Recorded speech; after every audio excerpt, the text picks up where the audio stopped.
May pakita na naman ako sa inyo guys. Ayan. Yung niyog na may tubo na guys. Itatanim ko na naman yan. Mabubuhay na naman yan siya guys. Ayan. Ganito na ganito yung tinanim ko. Panggata na yung pero nabuhay siya. Kaya ayan oh. Ayan yung niyog na yan. Katulad din dito yan.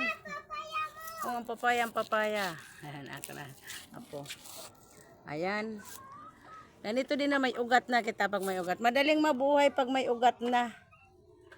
Kasi pag naibaon mo siya to dito, tapos matakpan na siya ng lupa, ano na yan, mabubuhay na parang bonsai. Ayan. Madali lang to mabuhay kasi, ayun, pag ibaon mo to sa paso, tapos may lupa, kahit may ugat, ayan, buhay na buhay to eh. Yan ang ginawa ko nakaraan. Kaya subukan ko naman itanim. Kaya sayang man ano, na may tubo. Nakabili ako ng panggata na naman guys, kaya lang ayaw ko igata kaya may tubo nga siya. Ayan. Pakita ko sa inyo.